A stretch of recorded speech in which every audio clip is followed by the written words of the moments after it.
Okay, thank you everyone for bearing with us. Just to explain that we had a room bookings issue, which is why I announced the start time for 2:45. So some lectures this term will have to start at 2:45 because we and the tech team can't get in here until 2, and it takes a while to set everything up. Very glad to have our guest here today, Moushumi Bhowmik, who I'm going to introduce shortly. Just going to run through some housekeeping stuff to start with. Firstly, massive thanks to our tech team. You were sorely missed last week when you were absent due to illness, and we had to kind of cover our ears with the awful inbuilt system that exists. So it made me extra grateful for all the efforts you put in every week. What a relief to not having that horrible echo on my voice. Okay, so warm welcome. This is the second lecture of the autumn term for the Sound Arts Lecture Series, presented by LCC Sound Arts and CRISAP, with support from the course support admin and Sound Arts tech teams. Hopefully you've all remembered to tap in with your student cards. A reminder of the flow of the session. So our guest will present today for around 70 minutes, and then we'll have hopefully about half an hour for questions at the end. So please make notes of anything you want to ask our guest for today, and use the opportunity at the end to ask any questions you have for Moushumi. For our guests joining us online via Zoom, please be aware of UAL's virtual event privacy notice, and just be aware that we are recording today's session. So I've got two announcements. One's from me, and I'm going to pass over to Tom from BA3 shortly. So you are all very welcome to the Sound and Music Social, which will take place next Wednesday, the 18th of October at 5 p.m. in the Dark Room Bar. So that's open to all students across Sound and Music, so BA Sound Arts, MA Sound Arts, BA Music Production, and MA Music Production. We did put a call out in case anyone wanted to perform or DJ, and we've had a couple of responses. If you would like to join the lineup, you can email me by 9 a.m. tomorrow, and we might be able to squeeze you in. But yeah, it'd be nice to have some Sound Arts people represented there. You will need to bring your own equipment. They have a PA, I guess a simple PA in the Dark Room Bar.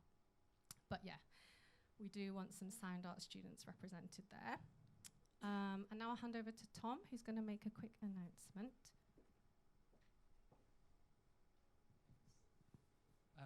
With a few students, we're organizing a meeting today to discuss student experiences in relation to the teacher strikes and the cleaner strikes, and also general experiences in UAL. So yeah, maybe to organize some kind of political campaign together, and everyone's welcome. It's going to be from 5 to 7, and it's going to be in a room, which I actually don't know where, but maybe Rory knows.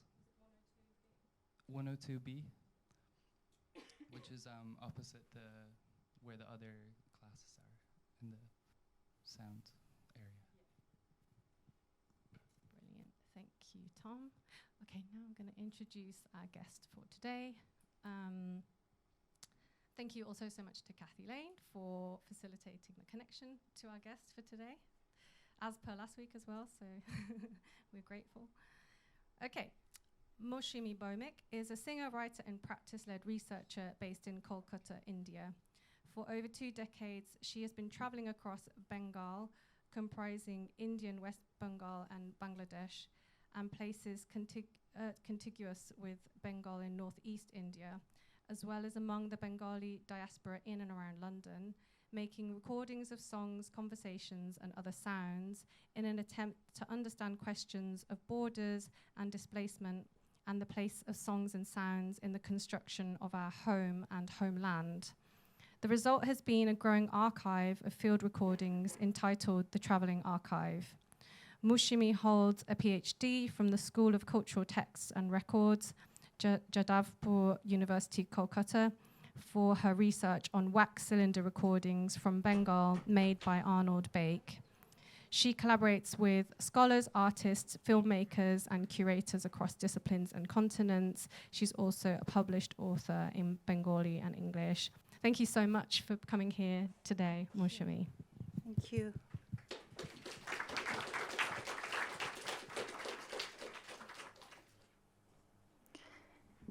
Thank you very much. I've known Kathy since 2006, and meeting her was, in many ways, the beginning of a journey for me, or a turn, or a change of, or maybe realizing something that I was able to do in some ways, because I was at a conference in St. Andrews just by chance, because I'm not an academic and I don't really belong to these spaces. But then I just put in a proposal when I saw a call for applications for sound and anthropology. And I went, and my application reached late, yet actually Kathy was very sweet to allow me to join the conference. And there I met many scholars of sound, and many scholars of anthropology who work with sound. And so it was somewhere where I realized that maybe what I do is in some ways connected with these worlds. And so since then, I've tried to follow leads shown by people I met, scholars and practitioners. And since then, what has happened is it's been before that I was what you see as the traveling archive. Actually, it's I'll just show you now. If I minimize this, then I might not be able to come back. But anyway, so this is the website of the Traveling Archive. The Traveling Archive is an archive of field recordings and field notes from Bengal. And it is not just recordings that I or we have made, but it also holds research and recordings made by others in the same field as me. And so my work is not only about building an archive, but it's also been about going to the archives to do research. And today what I want to talk about is mainly about the connection, the relationship of archives and art. You know, how we can work with archival material, and how we can actually work on our art practice, and how the practice of archiving itself can be an art practice, you know. And so all these questions for which I don't have very ready or easy answers, but they're answers that I'm searching for also, so I can share some of my questions with you. So from 2006 onwards, as I traveled across Eastern India and Northeastern India and Bangladesh and India, for those of you who you might not know details of our history, we used to be one country, and then in 1947 we got partitioned when we also gained independence from British rule.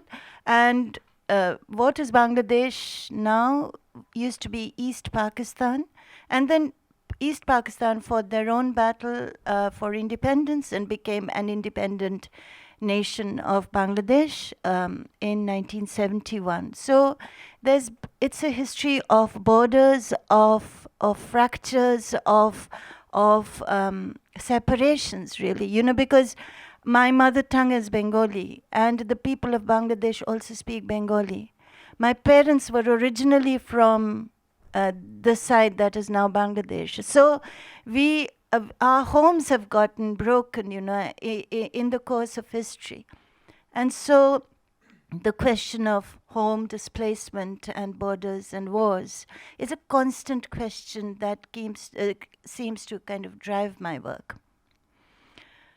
So, is this? Yeah. So since then, since 2003, I started because I'm a singer-songwriter, but I started to also travel in the field and started making recordings, not alone, but with my colleagues, and many of whom have shaped the work that I have now. So it's not my work alone. I essentially believe in working in the collective. So and I was also working in the archives, so I've also been interested in old sounds. So sound as history, sound that speaks history, sound, how do we read sound, how do we read history through sound? This is something that really I find very, very interesting. And my doctoral research has been on the recordings made by a Dutch scholar who traveled in my world, in my part of the world, from 1925, and he kept going back to India until 1956. That was his last trip. So from 1931 to 34, he made a lot of recordings on wax cylinders, so with a phonograph, which he got from the Berlin Phonogram Archive. So he borrowed something from cylinders and the machine, and he went to Bengal, where he had been before. So he knew the place. He was attracted to the sounds and the songs of the place, of the land, and he wanted to make recordings of those songs and sounds. And now I have those, we have those recordings. We have those recordings and they're kept in the archives. But basically, they're very hard to listen to, because the song is somewhere deep buried under layers and layers of noise. And because you here will work on so many different kinds of sound, you work here and will work, the newer students, I'm saying, all you will understand, and we are trying to, as I have understood over the years, or I'm trying to understand over the years, is the question of what is a song, what is sound, what is noise, what actually can be foregrounded, what gets foregrounded, what gets left behind. How do we listen to that which is left behind? And I'm always interested in things which get left behind. I try to listen for those sounds which are hard to listen to. And I think, therefore, the margins, things on the margin, things that are outside the periphery of our listening orbit, that is the kind of thing that I always feel drawn towards, because I think there are untold stories, unheard sounds in them that we need to listen to. And that is the main thing that pulls me to the road. So as I was doing these work, my research on the recordings of Arnold Bake, which were made on wax cylinders, as I said. They're kept at the British Library here. They're kept at the Berlin, at the Humboldt Forum in Berlin. There's some copies are scattered all over the place. Some copies are also there in an archive near Delhi, in Gurgaon. It's the Archives and Research Center for Ethnomusicology. But none of it is, properly collated, properly catalogued, documented. So there's a lot of material that you can always work with. So in the archives, what's great is when you find material that's not been worked on. And so every time there's something new that leaves you, and even material that's been worked on, you can always work on the same thing, but from your own place, from your own perspective. As I was working on this, on Bake's recordings, I also got very interested. And Bake's recordings drew me in because I was not interested in the recordings he made in Nepal, not the recordings he made in South India, because I was interested as a practitioner of songs, as a singer of Bengali songs, as a writer of Bengali songs, as a student of Bengali music. So I was interested in the material that came from my land. I wanted to listen to the sounds of my land, sounds I had not heard before. I wanted to hear my land in his songs. So I knew I wouldn't be able to understand the sounds of Nepal, or the sounds, even Nepal is still, there's a contiguity between Bengal and Nepal. It's not too far away. There's still the sounds sound familiar. But the sounds of South India or of Sri Lanka, things. He made extensive recordings there, but they weren't the things that I was trying to study. But as I was listening to these, I was also drawn to other archival sounds from Bengal, earlier sounds, older sounds. And some of the recordings that I found during an exhibition in, I found them before. These are recordings made by an Austrian, a German scholar, linguist. His name was Wilhelm Duigen. And he made recordings of the prisoners of war in First World War camps in Germany, South Asian soldiers, because they were part of the British Army. So they all came to fight on behalf of the British, and they got captured and they got sent to these prisons. And so these prisoners of war, and then all these, linguists and anthropologists, they found a ready sort of, a laboratory there, a laboratory of sound, because they had samples ready there, people who spoke so many languages. And so then what they did was they went and made recordings of these voices. And these recordings of the prisoners of war from 1916 to 18, these recordings were made on gramophone.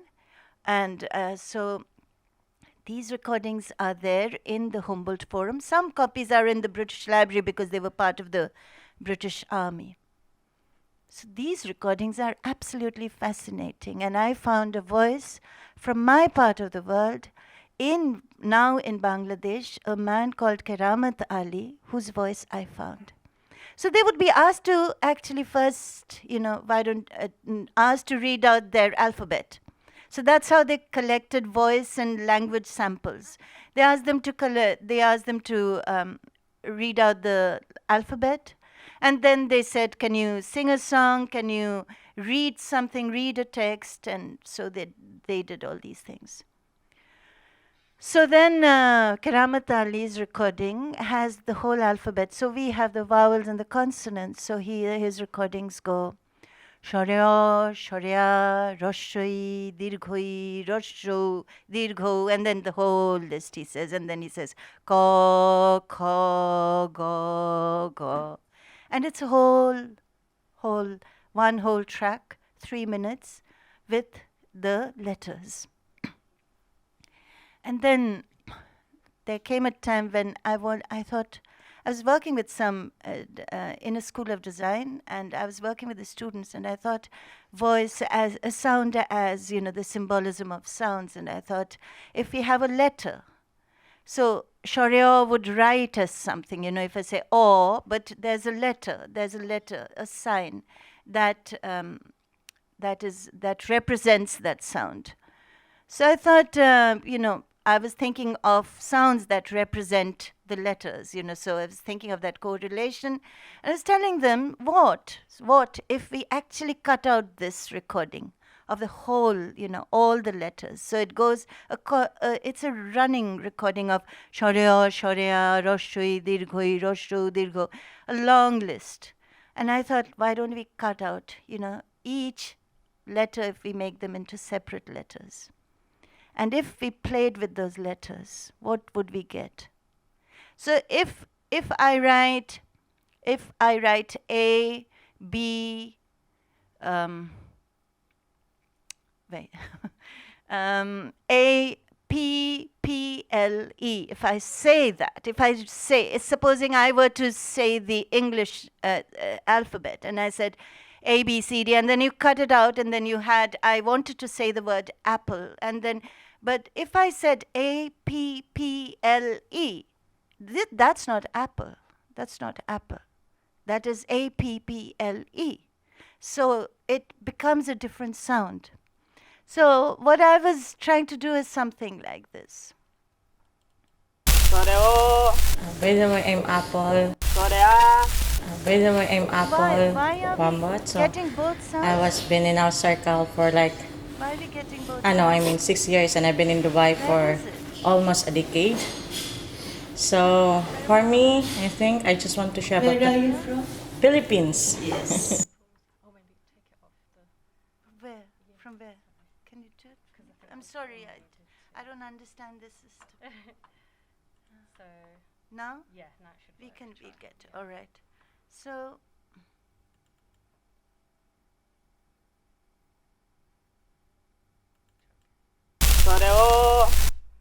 okay.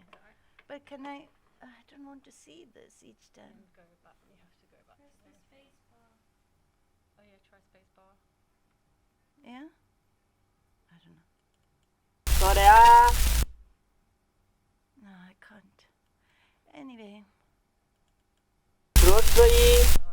That's how the sounds are. Okay, so, and then there's this letter from the consonants. Now, I said shorya, roshui, mo. Now I want to say, supposing I'm trying to think, what was Karamat Ali thinking? A 21-year-old prisoner of war in some very far away, distant land, you know, so cold here, so different here. Why is he here? He must be thinking. And if he's thinking, what does he want to say? Supposing he wants to say, I want to go home. Say he wants to say that. I, for us, in Bengali, is ami. So that shorya, roshroi, dirghoi, all that, you know, mo, as we say,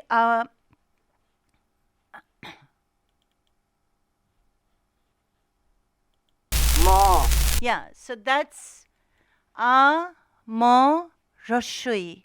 That makes ami. But when I say mo, roshroi, it's not the same sound as saying ami. Ami is me, I want to go home. So I've often thought, you know, we do a lot of, I've tried to understand what I could do with all these recordings, apart from the archive that we have. Is there more? Because there are all these stories that each of these sounds contain. And how can I tell these stories? So I find that is really my challenge, and I find it very difficult. So I don't really know the answer, how I could do it. But I was recently in Wunsdorf in Germany, just a few days ago. I was in Germany, and I went to the Humboldt Forum, and I want to listen to these prisoner of war recordings. There are many more. There was about hundreds of soldiers there, and there's many South Asian soldiers, and several of them died in the prison camp. And there is a memorial there in a place called Wunsdorf in Brandenburg, where there is a memorial to the prisoners who died, the South Asian prisoners particularly. And so I've also been very caught in another voice, and this is a voice of a Nepali soldier. Because Nepali is, you know, it's hard to explain, but then we sit in the sort of at the bottom of the hills, the Himalayas, our land. So we are at the bottom of the Himalayas, and the mountains, in the mountains the Nepali people live. So there is a contiguity. If you go up, you meet the people who also spoke languages which were recorded by Wilhelm Duygen. So Darjeeling, at least many of you drink Darjeeling tea, so you would know Darjeeling. So Darjeeling is the place from where, and other places, Kalimpong, Darjeeling, and also places in Nepal from where these soldiers came. And soldiers actually, Nepalis, there's the Gurkha regiment of the British Army, which is still there actually. So Nepalis have traditionally joined the war efforts. So they've been soldiers. So there's one other voice that I've been very, very interested in, who sang a very beautiful song about a bird and the river, and sang this song. And we know that his grave is there, his memorial stone is there in Wunsdorf, in this camp, in this graveyard. So, you know, this person with 2 years ago or a year ago, a year before his death, he dies. And then, and he leaves for us a song. We don't know who he is. No one knows who he is, and there hasn't been enough research to tell us who he is. So what I did was I was thinking, how do I work with these sounds? So I was walking. It was raining that day on the 7th of, just on the 7th, this 7th. We were walking and it was windy, it was raining, it was quite cold. I was with two friends and I was walking ahead of them. And there was a breeze. So what I was doing is,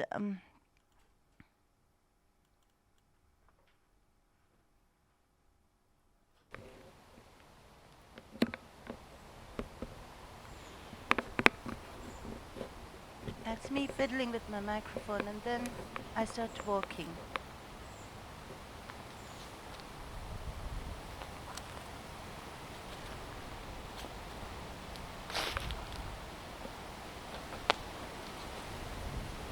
And you hear the breeze there. Very few birds even.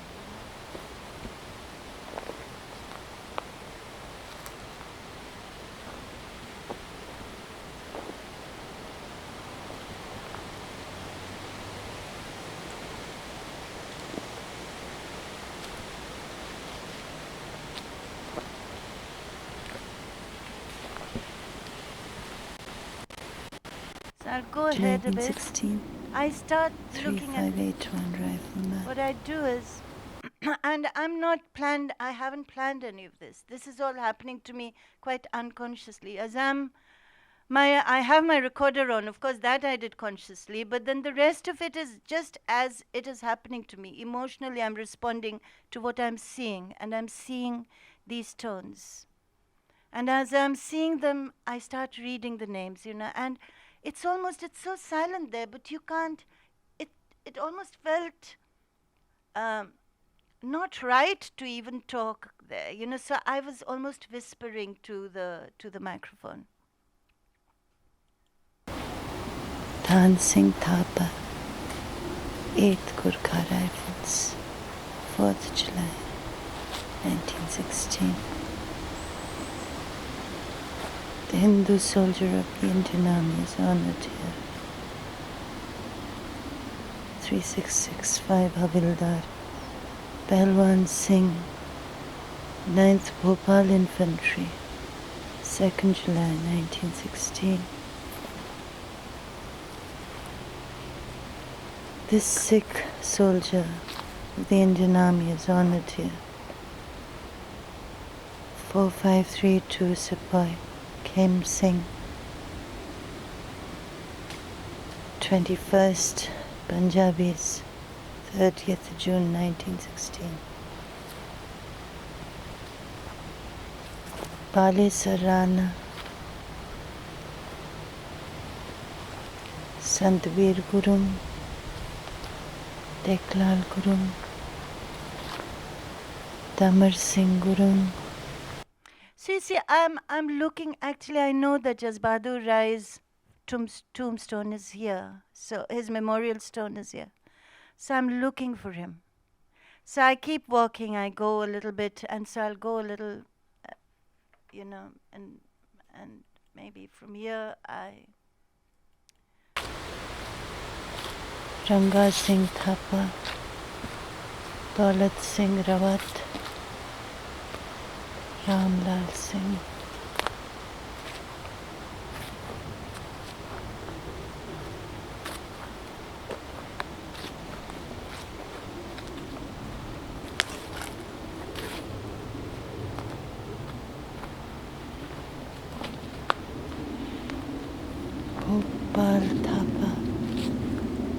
Bhopal Thapa, 4th November 1916. Birjit Thapa, Ram Parvesh Kunwar, Basant Singh, Fateh Singh, Hansram,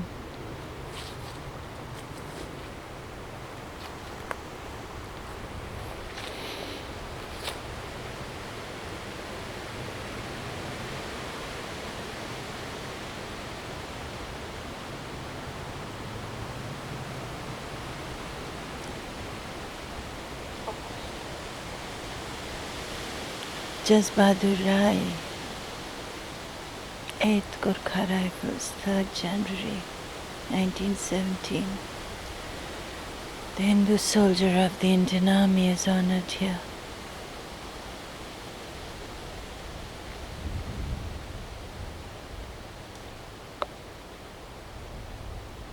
Jadavpur Rai.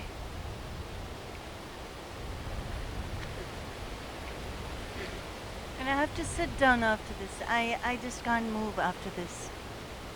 It almost feels like I was waiting to meet him, and here I have come here, this stone, and I sit down in front of it, and I can't speak anymore.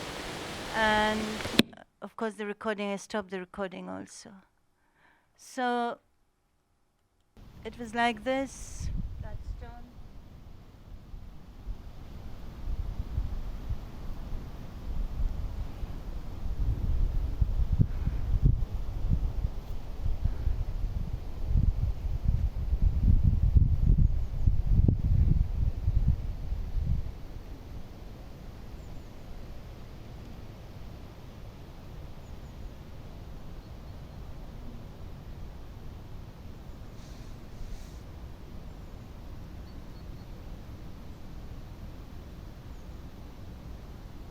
And there's this little flower there, which was, and so it's rows and rows of these white things, you know, named but almost nameless, at least lifeless, but then these are voices that I've heard. So these stones become voices for me, and I want to know a bit more than just the stone and the voice. So what do I do? How do I tell that story? This is something, I don't know the answer. Philip Schaffner made a film called The Half Moon Files, where he goes after one voice of Man Singh. He doesn't go anywhere, he just follows that voice. He doesn't go to any place. He worked with Britta Langer, who is a historian of the World War recordings at Humboldt Forum. But I met Britta this time, and she was telling me, I was telling her that, look, it's so much speculation with these voices. What do we do with these voices? How do we? She said, yes, speculation. Then she said, imagination too. So the more we know about these voices, it's both, we know, it's not enough just to speculate. It's not enough just to listen and to speculate. But we have to also speculate with imagination. And for that, we have to know the world that people come from. We have to know the larger, the wider, the bigger history of people, of the land. Otherwise, and we have to know the sounds of these languages and what they might be singing.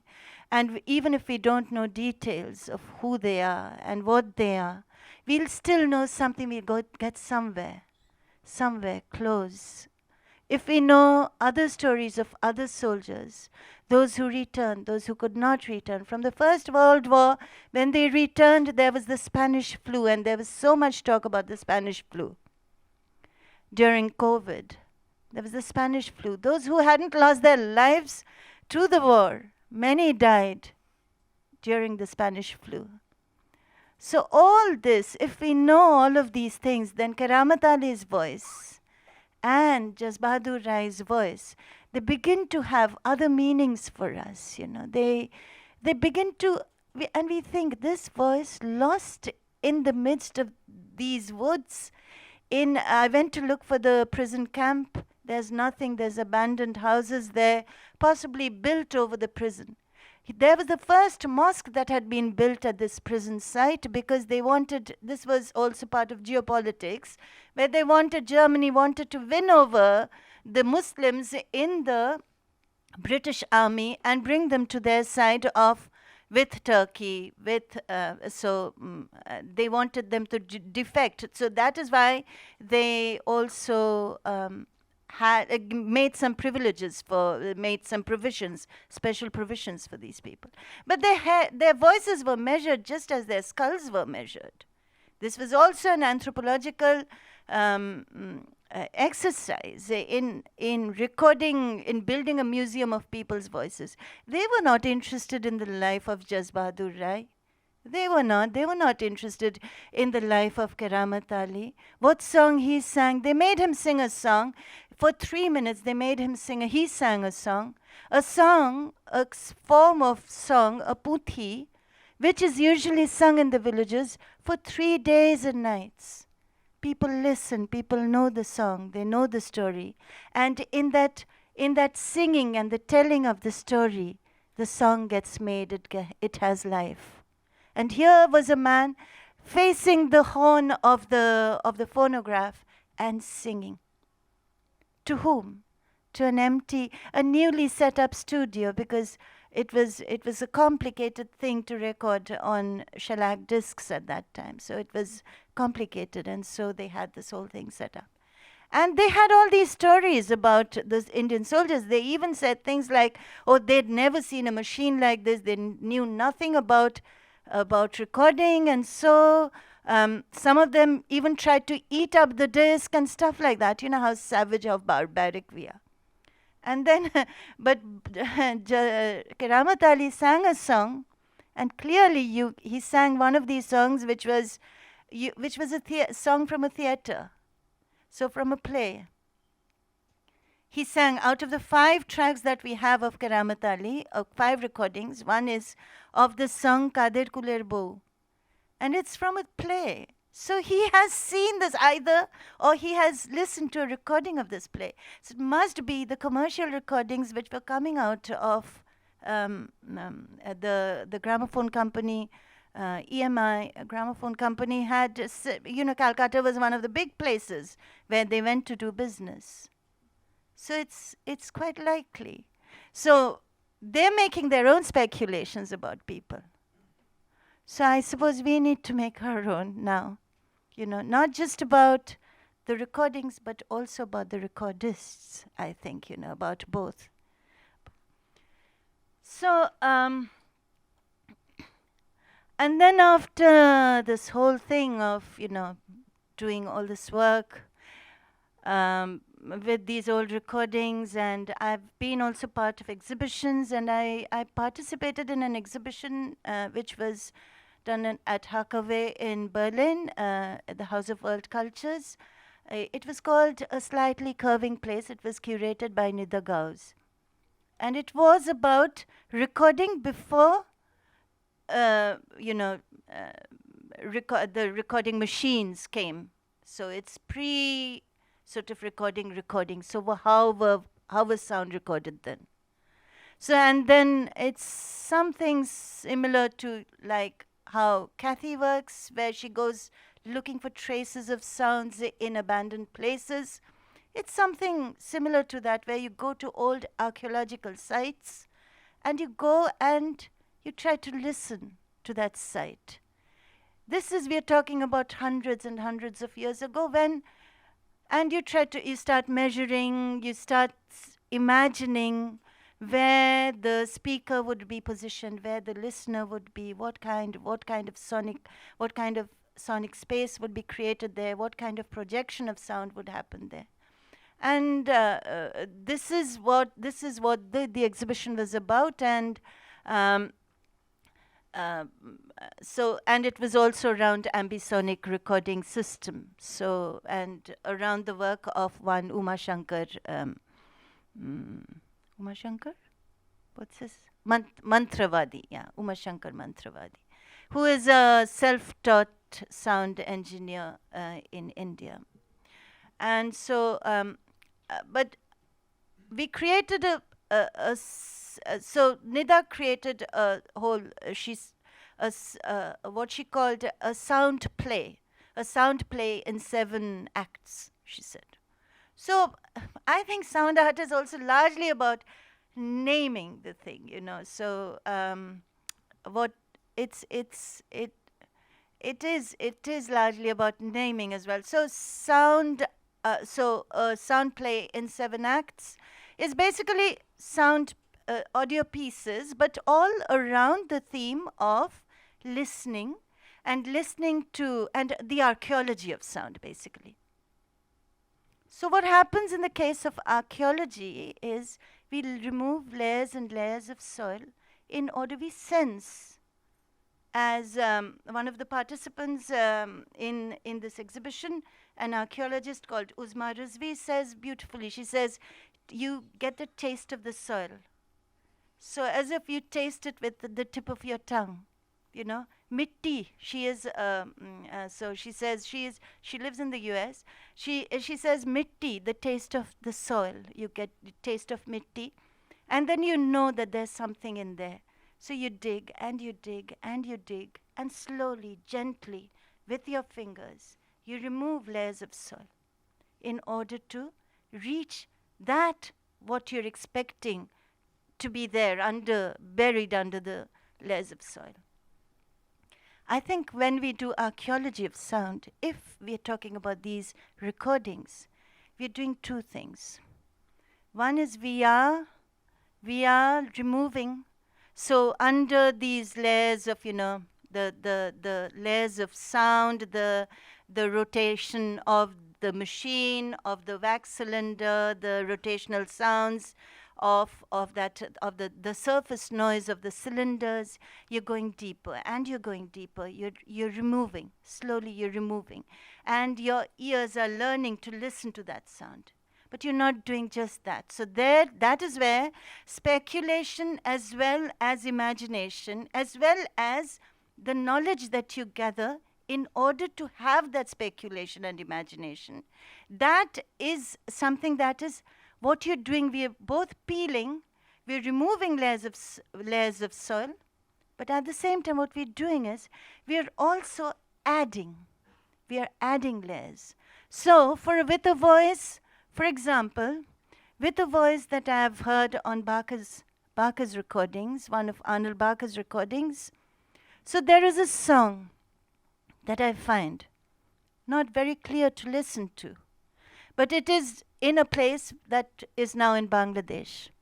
So go there once, can't find either place or singer or song, nothing. Go the second time. So we're adding another journey to the removing of the soil. You know, it's a very interesting process where we are removing and we are adding. It's almost like we are doing both at the same time. So we're removing one layer, we are adding, we're going another time. What do we look for now? We're looking for songs in other books, in texts. Are these songs there? Has anyone else collected these songs?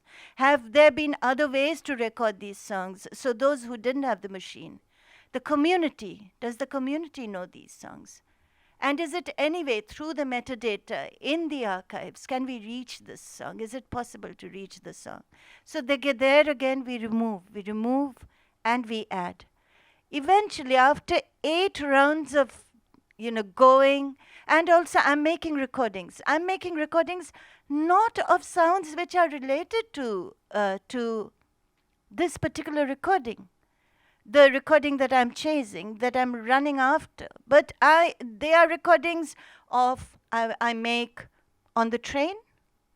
There are recordings that I make in the tea shop. There are recordings that I make just as I walk down a river on the train. So a singer on the train. So there are many different kinds of recordings that I'm making, not necessarily connected with this particular recording, but they're all going to add to the sound.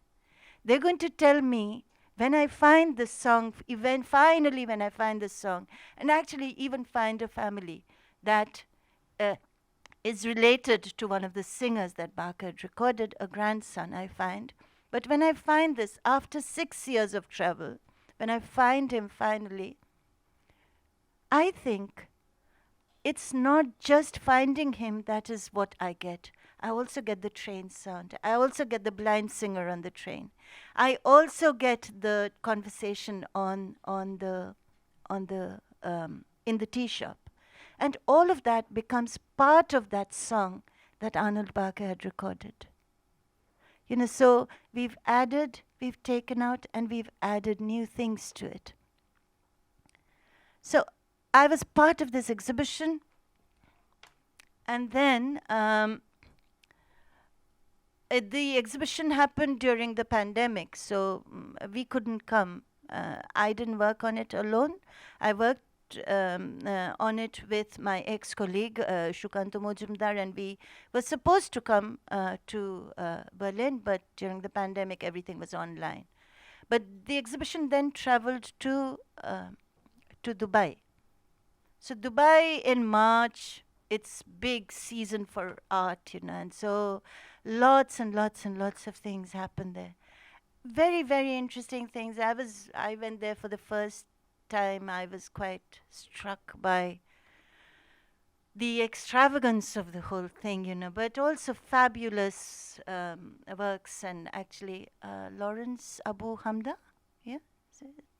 So Lawrence's work was there. In Sharjah also happens at the same time. So it's big things, but it's a great opportunity also to listen and to see how other people are working. So I even got to even got to see Lawrence perform.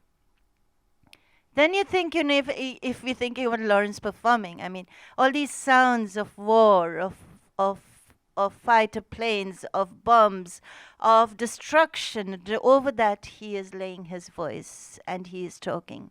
And there's also the projection on the dome-like thing, the ceiling of the performance space. What we did at this when I went to Dubai, we had a workshop actually. So I was asked to conduct a workshop, and I did a workshop on the sound of memory, because I think that is something that I tend to be a little, drawn to the past, always thinking in memories, and also trying to listen to memory. So I thought, and those of us who leave home, so Dubai was this strange place. It's a curated space. You don't know who the local people of Dubai are, at least if you go to an exhibition like that. You don't meet them. There must be local people. You don't meet them. You meet people who've come from anywhere in the world. So there were so many people at this gallery. So I can't remember how many of us, maybe we were 15 of us. So then, and there were so many different kinds of people. So this is not to, but I just want to tell you the range of people who were there. So there's a voice that we were playing for testing. This is the voice of Apple. Her name is Apple, and she's a Filipino girl who works at the gallery. She manages the kitchen. And what Apple said, I won't have time to play all the recordings, plus I'm not very good with the system. So I might play one or two, but there's a lot. The recordings, the reason why I wanted to talk about this is because my friend Robert Millis, who's a sound artist, and he was also there at this exhibition, at the workshop. And we thought we were going to do something with these recordings. We can make something with these. But for the last 2 days, I've just been listening to these recordings, and I thought, what can I make with these recordings? This is an archive, and you just have to listen to them. You have to listen to them for hours. You have to be ready to listen to them. But they tell so much more than we can even expect to hear. There's a girl from Apple said, and each of them with their distinctive way of talking. They're all talking in English, but they bring their languages, their sounds with them. And if we listen to them one after another, then it is such a world, such a rich world, but also there are such similar themes. So as soon as people start talking about remembering home, they talk about childhood, they talk about their parents, they talk about little games that they played as children, they talk about displacement, someone talks about war, someone talks about having to leave for economic reasons. Apple, for example. Apple says, she says, my parents, they had a restaurant in Philippines. So whenever I hear sounds of cooking and whenever I see all these ingredients, I think of my parents. They're both dead now, but we have to move on. I'm just quoting her, actually. It's so fresh in my memory. I've just listened to her, and so she says, but when I see planes, I think of the fact that I could not go back and they died. And but she keeps she tells everybody, but I feel that she's reassuring herself. She keeps saying, but we have to move on.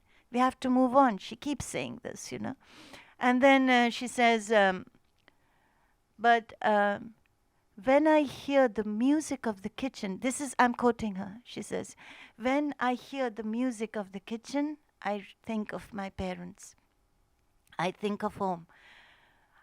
And what other poetry could we write? I mean, if we are thinking of music of the kitchen, if we are thinking kitchen sounds as music, then how else can we describe what home is? So this was set off by Robert. He was talking about his childhood. So different. The whole world is opening up. He grew up in Long Island. So he says, and it's a long island, he says. And then he says, is to go fishing with my father. We had a boat. So I called Robert and said, can you send me some recordings from, I thought I'd play them here, because he didn't play any recording, he just talked. And then Robert said, in the end, I don't have a decent recording of the stays and the halyards flapping on boats in harbour. It was really an impression, memory from childhood, long before I had a recording device that could do justice to what I heard. I have looked online a bit, and though there are recordings of such things, they do not come close to capturing what I heard and felt, especially when sitting on the boat itself in a crowded harbour with a gentle breeze. In the 70s, there was less other noise pollution. It is a sound that exists in my head only. So sometimes when we are remembering sounds, it's only a memory.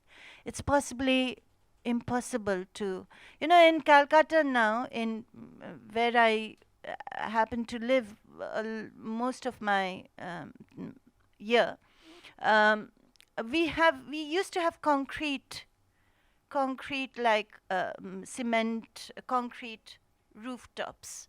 That's the kind of house we've always seen in Calcutta. But I grew up in a place where there used to be tin roofs. So a cottage-like houses with tin roofs. So the sound of rain was extraordinary. For me, the sound of rain and the sound of that rain and the gentle stream that flowed past my house, that is the sound that I remember from my childhood.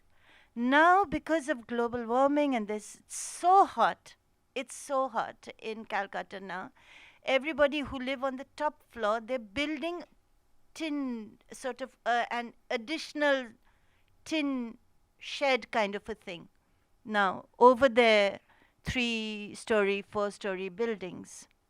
And so the house next to me has a tin roof like that. And so when it rains now, I hear water on the tin roof. But it's not the same thing.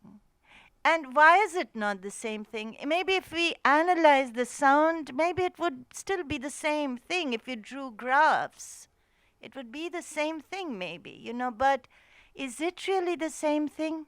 It is not. So I'll play you 1 or 2 recordings from that thing. Or I'll tell you. So there was someone in this workshop session, and her name is Laila. Laila was a very interesting girl. I couldn't quite get her second name, but she's a Moroccan. And she came because she lives in Milan, and she came with her, with the books, the books that had been published. So the books had been made in very, very finely designed books, had been made in Milan. So the books arrived in Dubai, and Laila brought them. So Laila is a very interesting girl because she's very young, very beautiful, and she forgot her suitcase. So then I gave her one of my tops to wear, and then so she was lovely. But the way you can hear how lovely she was from the way she talks. Oh, thank you. I'm Alayla bin Shirnia. I'm from Morocco and based in Milano. I'm not exactly defining myself. I'll tell you, okay, this is part of the sound sound. in Yeah, a different level. be careful because this is Now my I'm studying recording classic machine that did composing. it. I don't know why I'm in academia. I ask myself every day, but it's this now. Sorry about that. Before I have this It'll really come back funny again. trip in the modular synthesizer and also in tapes and recording. And I born and grew up in the desert of Morocco, and my mother married a man in the city. The name of this small city is Qalat Sragna. And I remember so clear because for a long time my father is in Italy and we are in Morocco. So I remember my father came not every year, sometimes every 2 or 3 years. And I remember because when my father came, we go in this city and we sleep in the big house of my grandmother. And in this big house we have a lot of brothers and sisters, so the big family. Times in the week all together sing and clean I'll the have house. to cut it out, I know. And it's full of power, this image in my life. And in Morocco there is this house with one stuff inside, so you clean with the water, the ground. So I remember the sound of the water, the water touch every stuff around, and it's really like liquid sensation of clean. So it's like a spiritual practice. And when I go to Italy, I pass this different level of thinking about the women, about the freedom, about the religion. And sometimes I have this, I do this mistake about the freedom of women, live in this kind of Europe images of business women or something like that, but the freedom live in the spirituality. If you are okay with yourself or clean or cook, do whatever you want. It's not a busy dress make you free, for real. So I pass this time in my life to think about, okay, the women in Morocco live this, live there, but now fortunately I'm back in the real wave, and I see these women really free and really amazing. And so for me, this sound, it's the sound of the beauty and the freedom. Yeah. So then she goes on to talk about her father and says that, you know, when he would come back, we'd go out to eat. Her English is also very interesting, you know, because the way she mixes up the words, and then she says, so we'd all go out to eat, and then if the man lived abroad, then it felt like as if he was some kind of a businessman, but he was actually working class, she says. And then she says, because he flew in, you know, back, and then we went to the restaurant to eat. And then my father would actually, because my name is Leila, and that means night. And so there was a song, and this recording is beautiful. Yeah, that's what. Taking me home.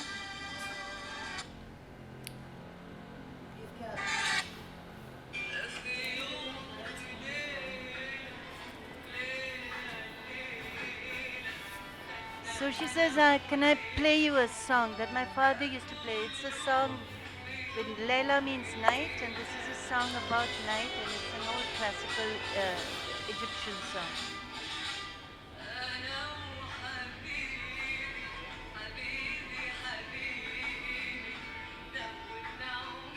It's a love story. She tell the day and the night, me and my lover feel each other, and this is it's amazing. And she tell because you know in Muslim culture we don't can so clear touch or love or talk about something because it's really so respect of body and of the context when you talk, and this is for me it's amazing. So the love is like an intimate between two persons. It's not really public. We can marry to have family, but it's between me and you. She talk about before we never talk, we never touch each other, but we know it's forever. It's amazing. I don't need to see my lover, I feel him. It's amazing.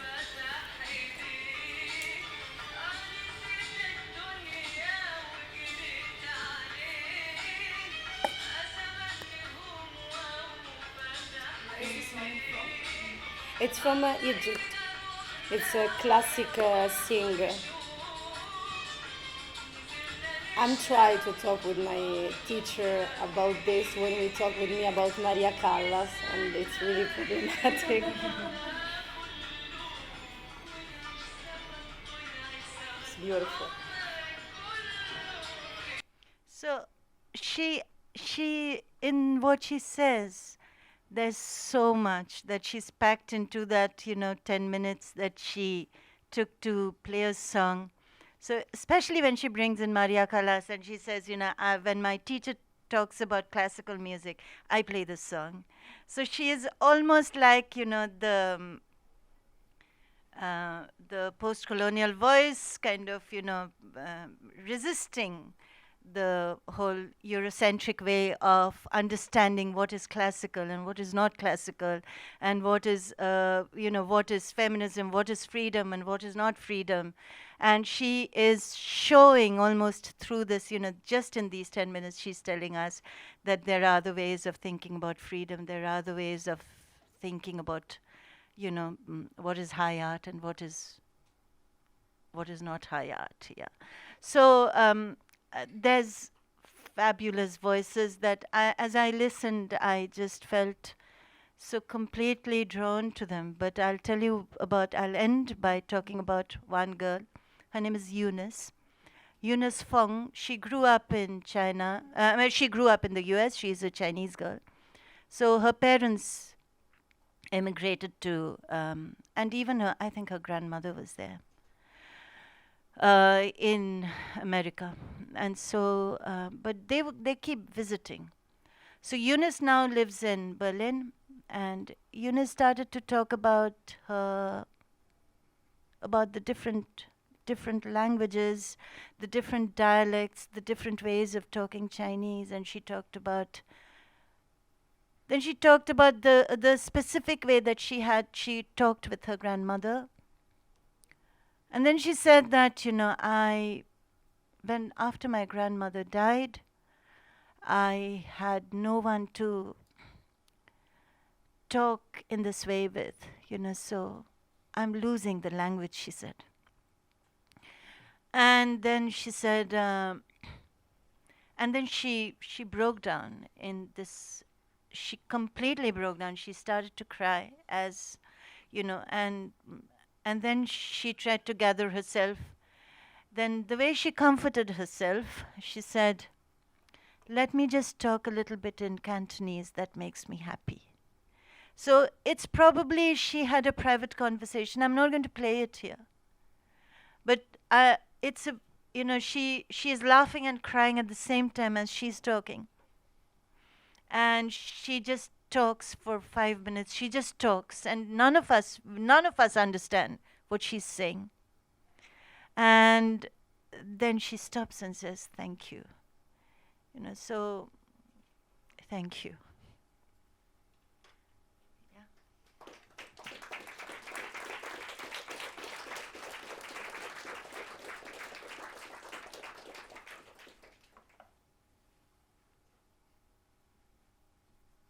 Hello.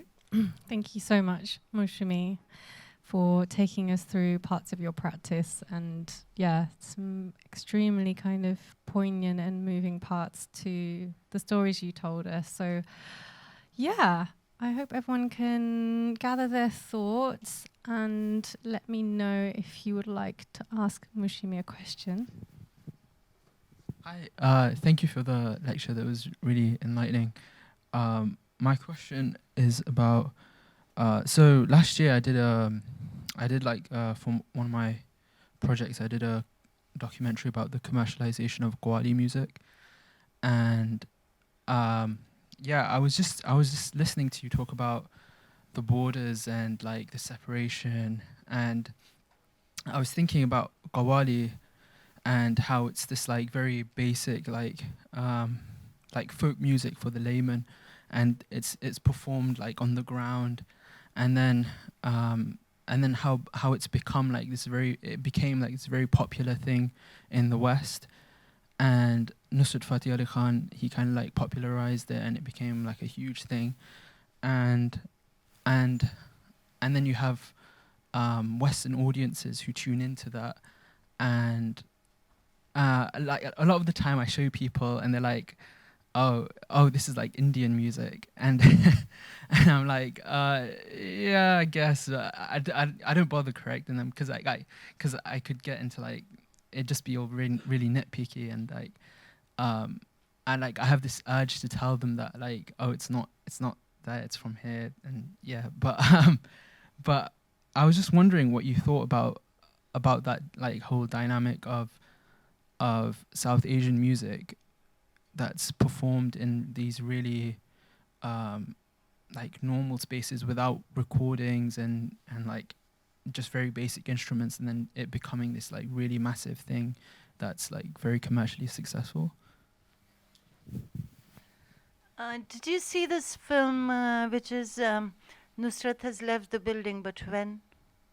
I don't think so. Yeah, I haven't seen it. I'll watch it. I've forgotten the name of it. He was a very young, like a real fan of Nusrat, and so was very heartbroken by the fact that Nusrat becomes part of ad campaigns. Nusrat becomes part of ad campaigns, not necessarily commercial companies, but becomes part of a campaign, really. But Nusrat becomes that.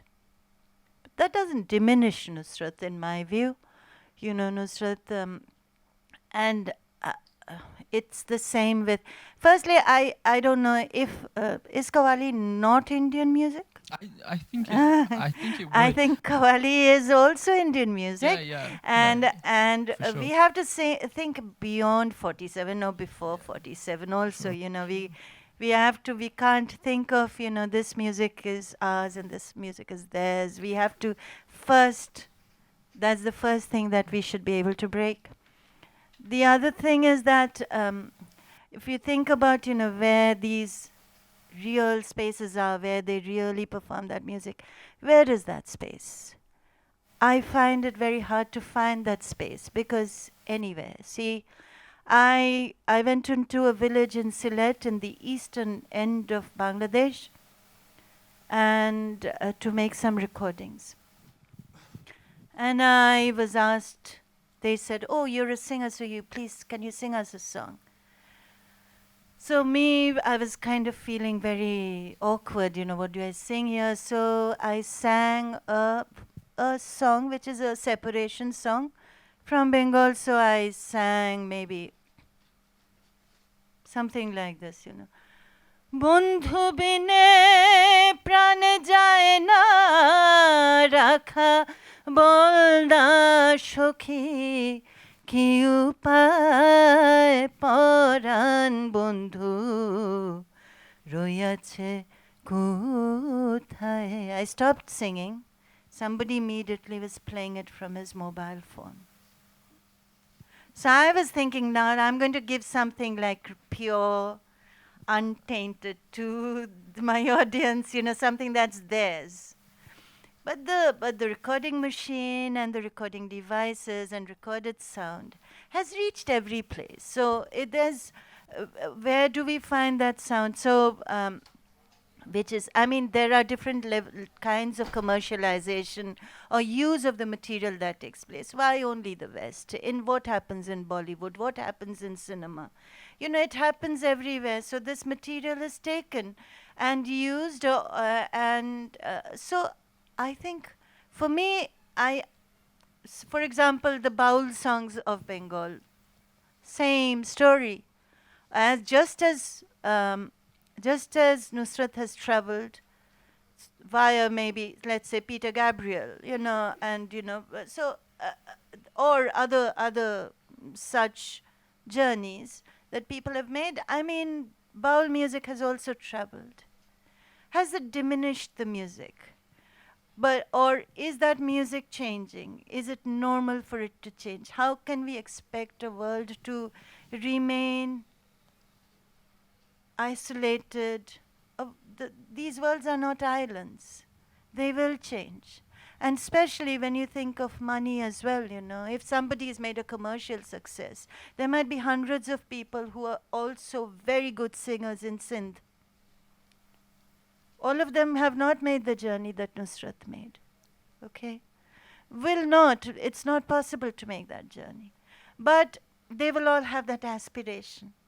So especially in places where Bauls, for example, in Bengal, they are the most traveled parallel. You know, they almost the same story as the Kawals, the Manganiyars of Rajasthan, and the Bauls of Bengal. These are the three items which are kind of exported and have been exported for a long time. And obviously they have something in them that also draws a larger, wider audience in. You can't blame only the audience, because it's not a question of blaming even, you know. There is something that draws people. And that quality of the voice, of the song, the rhythm, I mean, it's so many things. Also the time when people are listening to. So you want to listen to there was a time when people listened to Tagore's songs because Tagore offered, or read his poetry, because he offered that spirituality. So there is also that construction of, you know, that imagination of India as that place that holds these absolutely exotic sounds and these fabulous voices. And we go to them, we visit them.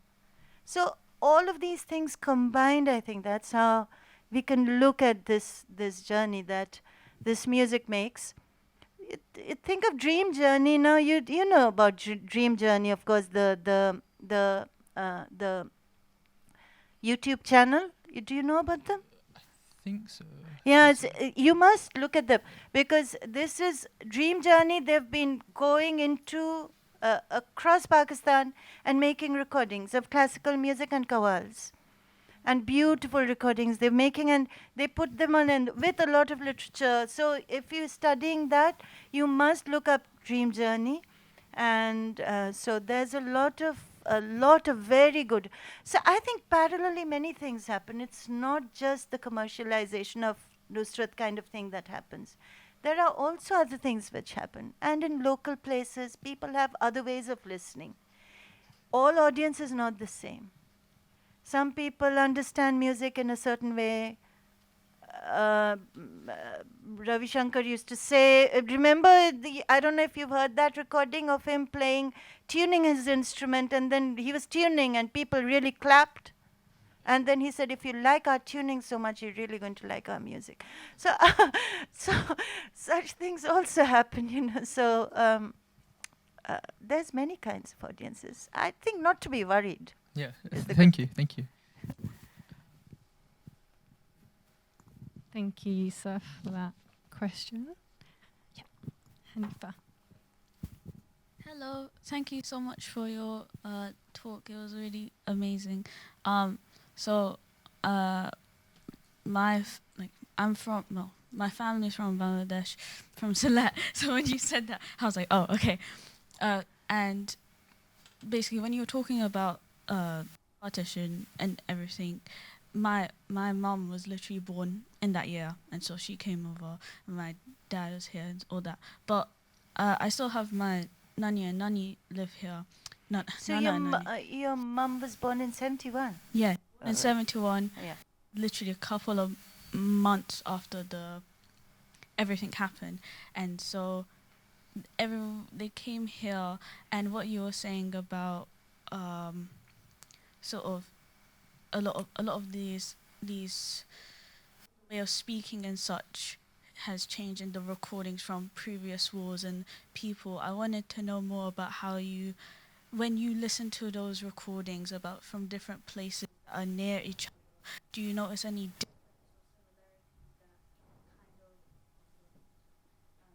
differences or similarities that are prominent in it, and how it's how do you, can you hear a journey when you're listening to these people speaking? Because for me personally, I don't know Bengali well at all, but I listen to it so often that I have conceived my own way of understanding the language, understanding my relatives that come from different places, and have made my own recordings of me trying to learn. And it's really bad, but it's, for me, it's very special. So it's kind of like when I was listening to the person talking, I was like, oh, I did that, but is that similar? Is it different? It was kind of, but it was interesting, like the journey both geographically and through time. So I wanted to know more about, like, how did you hear it? How did you listen to it? So, are you talking about journeys that the language has made through as embodied, through people's journeys, through people moving, how the language has also moved? Is that what you're talking about? Yeah, and like the Yeah. dialects. So, and as a result of partition and as a result of lands breaking. Yeah, so yes, and language certainly changes, but then there are traces of the old language, of the old land that people retain. So, and it's something about learning to listen, really, as you listen more. So, if you not only listen to voices from Sylhet, because Bengal is so vast and there are so many ways of talking, so many different ways of talking. And so, between sort of Purulia in the far east, far west of almost touching Bihar and Jharkhand, and Sylhet in the far east, there's such a range of languages. If you to draw a graph, it would, the curves and the highs and lows would be something else. You wouldn't even think of them as the same language. And then there are also these intermediate languages, intermediate sounds, which can belong to either this place or that place. There are also those different kinds of sounds of the language. If you just map a land with languages, and the same language is very different. And especially after and when people, when there are major events like wars and partitions and also expulsions of people, and when people have to migrate, they lose something of the language, and they also bring something with them to the new land. So they build new homelands with their languages. So here, I don't know where you live, but in East London, for example, you hear such a range of sounds. But I was in East London, I was in Germany, in Berlin. Different, I immediately knew these people are not from Sylhet. So although it's through years of listening that you understand these different sounds. And the more you hear, the more it takes time. But you know a Dhaka way of talking. It's different from, a Dhaka way of talking is very different from the Calcutta way of talking, and a Chittagong way of talking is different from the Dhaka way of talking. Where I am in East.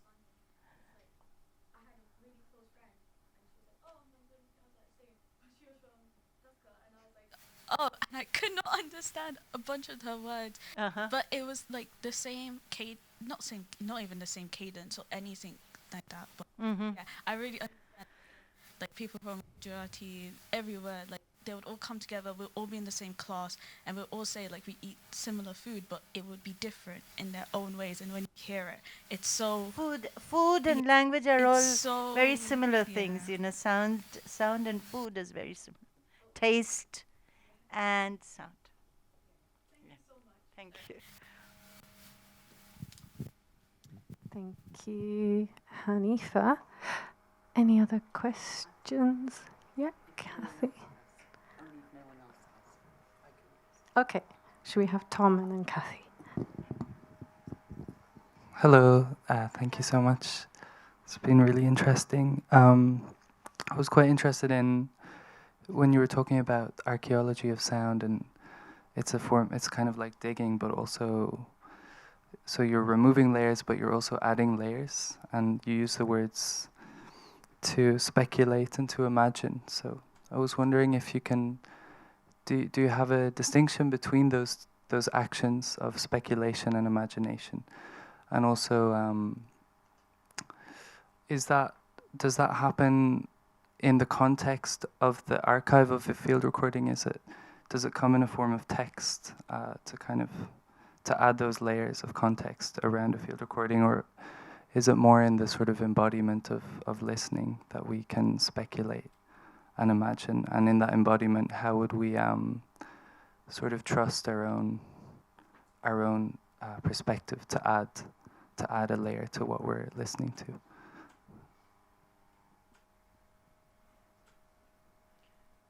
So, yeah, I can't see you, so I should move this. Yeah, here.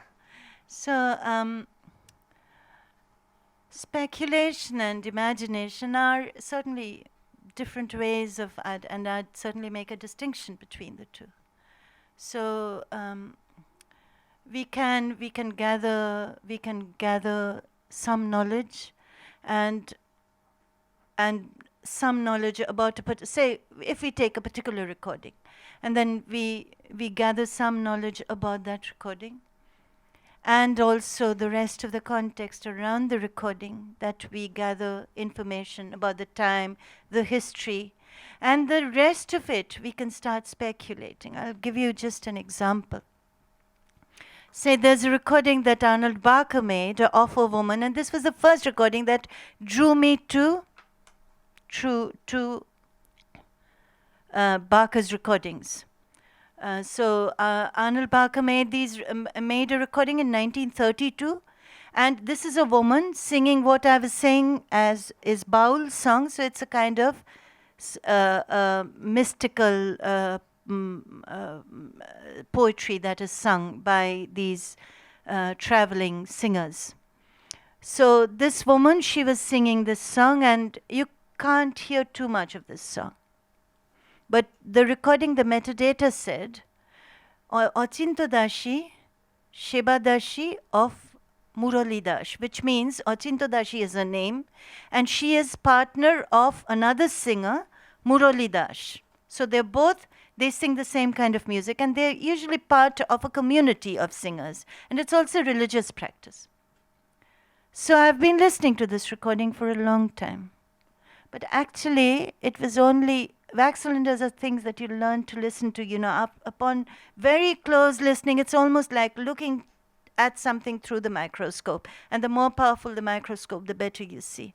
So that kind of, you listen and you listen and you listen, and over years I've been doing it. So now, towards the end of my sort of doctoral research, I was writing this, and I listened to this recording again, and I heard a second voice. I heard a second voice, but a little bit in the distance. So now I'm speculating, and I'm going to imagine as well. So I'm speculating here that this is Murali Das, her partner, who is joining her, with his cordophone, his komuk. He's joining her. I can hear the sound of his instrument, and he's sometimes joining her. But of course, you have to also imagine the recording. You have to have knowledge of that recording, the device. So she's singing into the horn, and he got two people, for 2 or 3 people to. There has to be a sound is foregrounded in the case of these recordings. So she's singing into the horn. He must be somewhere by her side or behind her, and he's playing. But I don't know if it is him. Now I'm imagining that this man, about whom I read in the British Library archives in the catalogue, 20 years ago in 2003, and I made a note with my pencil in my notebook that, what is this recording? I must look for it. So this Muralida, I imagined the second voice to be Muralidas. And then I take my imagination one step further. This is something a little difficult to understand, but you will. The thing is, this music is about love and about separation and about union. So Jugal Milan. So it's, Radha and Krishna, the stories, are gods, in the. So this is the story of Radha, and Krishna is the god and Radha is his divine lover. So the whole story is about Radha looking for Krishna, trying to meet him and being separated from him. This is the eternal quest for union. And then I feel at this moment, so it's called, when that happens, that is the moment of union, Jugal Milan, the two meet. So I feel that in that moment when I realized that there's a second voice, a kind of Jugal Milan, a union happens. Now here, I am actually using my imagination to take the story one step further. It's how you tell the story. This is, what is the second question? I've forgotten. Yeah, so outside of distinguishing those two terms, it was, I guess, about trusting your own perspective to add the imagination. Yeah, how to trust. It really depends on how long you've actually invested in this listening, that you begin to, you trust your feelings. But if you've just sort of visited a sound and left it, then I think you can't do very much. But if you've gone to a sound again and again and again, it's like knowing somebody. It's like knowing somebody closely. It's like a relationship. And then you trust, like we trust our feelings in our relationships. And doubt as well. So similarly, it's not all about trusting, there's also doubt. Thank you.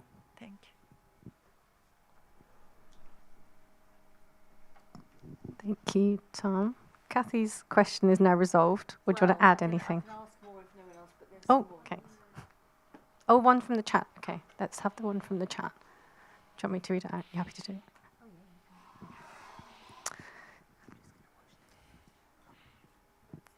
So one from someone on the Zoom. James says, thank you for your fascinating talk. You mentioned preparing yourself for listening through, for example, 4 hours of archive recordings. Could you elaborate on that, please? I didn't get the question. What's 4 hours or 4 4 hours? 4, just 4. Preparing yourself for listening through 4 hours of archive recordings. I'm not sure if they've put their hand up. I'm not sure if I don't think I meant 4 hours and hours of listening. I didn't say 4, the number. I said 4 hours and hours, we have of recording, we have to listen. Yeah. So I see. How do we prepare to listen for a long time? Yeah. So yeah.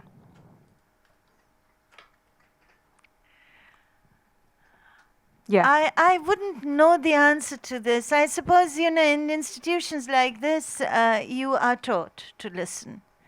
And it's through listening that we've learned to, I think, the more it's something that we have to learn, of course.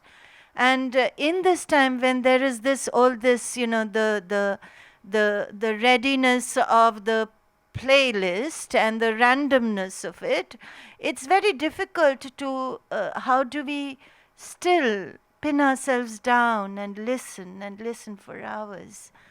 It doesn't come automatically, but I think it is as much as learning to do what we call in our system, we call riyaz, riyaz. It means to practice. It is almost like how do you hold a note? And how do you practice your scales? It is almost like that. You have to practice. I think it's only through practice, and I don't think it is an automatically a given that we have the recordings with us, we have the time on our hands, therefore we can sit and listen. We can't do it. We have to practice, and a little bit at a time, I think, and then it's like nesha, we say in Bangla, which means you have to be really, there's an intoxication of sound. And you have to really want to do it, I think. Otherwise, it doesn't happen. I don't think it happens. We have to reach that point of intoxication, and that we have to do through practice. And also we have to listen to other listeners and see how they have listened. And we have to learn from them, I think, Thank you. So maybe we'll go to Kathy's question or comment. Yeah, my question sort of follows on from, is it Dan? Sorry. And I really like that metaphor of scraping off the layers and putting and then adding the layers. Yeah. I mean, I guess that's been described in so many ways in different areas of sort of sound arts practices. Mm-hmm. The kind of the audience brings its own kind of imaginings, etc. And it also really ties in with what you just said about learning to listen. I suppose the question that I've got remaining on that is, how do you, and I'm putting this in sort of quotes really, guide people to listen? So your listening is one thing, your listening to other people's recordings is another thing, but then when you're transmitting your work to other people, how important is it that either they listen to the things that you want them to listen to, or that they learn to listen in the way that you would like them to, and how do you do that, or does it not matter? Well, I think the art of storytelling is very important here.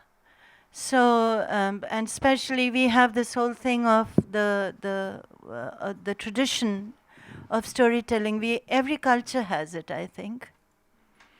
So, and where the participating in the story with equal rasa, equal sort of the essence. We both hold the essence. You and I, we are both holding the essence of the story that I'm going to tell you, and you're going to listen to me. But you are coming with your foreknowledge. You're coming with your foreknowledge, and so you're not going to listen just as I'm going to tell you to listen to. I'm going to tell my story. You're going to listen in your own way. Today, all of us, we're going to go back with something different. So we are all good. We listened. And we have also processed and listened and kept some things and thrown away many things, but we have done it in our own ways. And I think there's no prescription. There can't be any prescription as such. But the point is, I'm listening to others who've listened. I'm telling my story. Then others are listening to me. And therefore, the story gets made in the process. It's about how we tell the story. And I think the question of affect is very important here. What kind of emotion are you able to actually transmit, through which people sit, listen, and listen in their own way.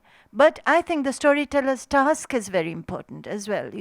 So whether we're doing a live presentation, or we're playing, we're making a soundtrack, we're writing an audio essay, whatever we're doing, we're creating a piece, an installation. I think the element of storytelling and how we do it, that will determine. But I learned from you. How can I tell you? Do you want to follow up? No. Any other questions? Comments are also welcome. Oh, there's one. Thank you. thought it was you, Rory. Saya. This is a commonly asked question, but I feel like because you come from a musical background, do you find yourself prioritizing music when you're going through these archival recordings, or do you tend to just stick generally with sound and music and not really distinguish them? I come from a musical background, but I don't prioritize music even in my own life. So I'm not really like a regularly touring performing artist. I did not prioritize my whole performance even like that. For me, so the singing is part of the many things that we do, and so my interest in sound and listening song is just a part of it. It's not bigger or less than anything for me. It's very beautiful. Thank you. Thank you. Anyone else?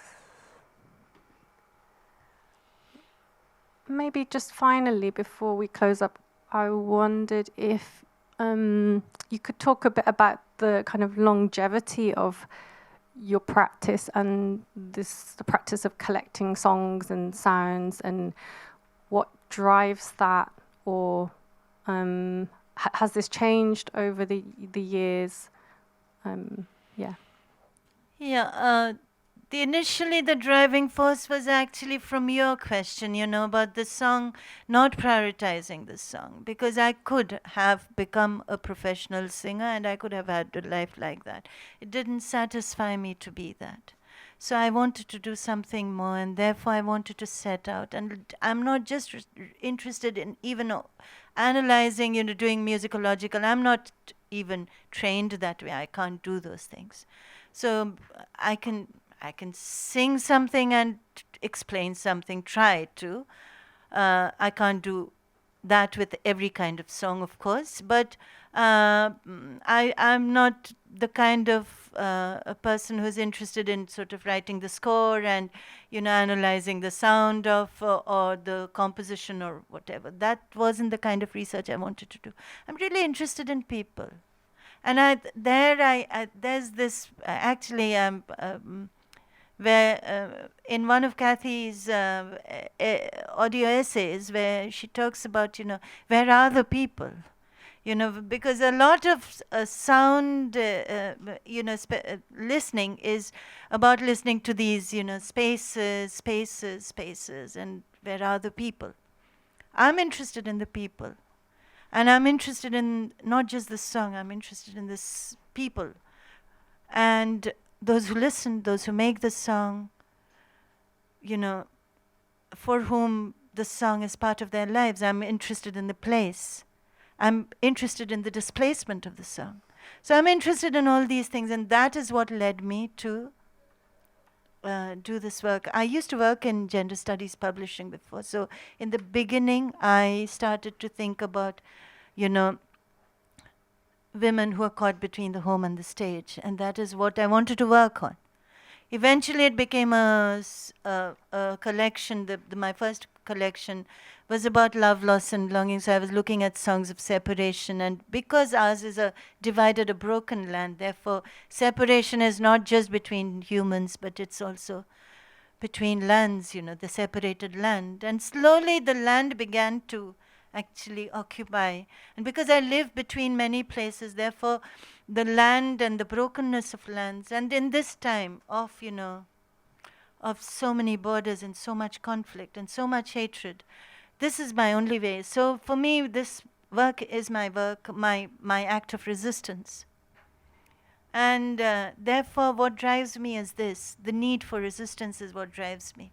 And I suppose I will continue to do this as long as I can. And it has built up over the years. I feel also a certain responsibility towards it now. So I have to also think of ways of archiving it properly, because, I'm not going to be there to look after it. So I have to also do something more, because it's not just my voice. If I was just a singer, it would be easy, But I'm because there are so many voices, so many stories, so many lives, and I have certain responsibilities. So I have to do something about that. That's what I want to do. Thank you so much. That's so fascinating. Well, okay, so that's the end of today's session. And before we thank Moushumi, just a quick reminder. So we're here again next week, and our guest will be Amy Cutler. Thank you again to our tech team and our admin team, as well as the extra help that we got today. And yeah, please join me again in thanking Moushumi Bhowmik. Thank you.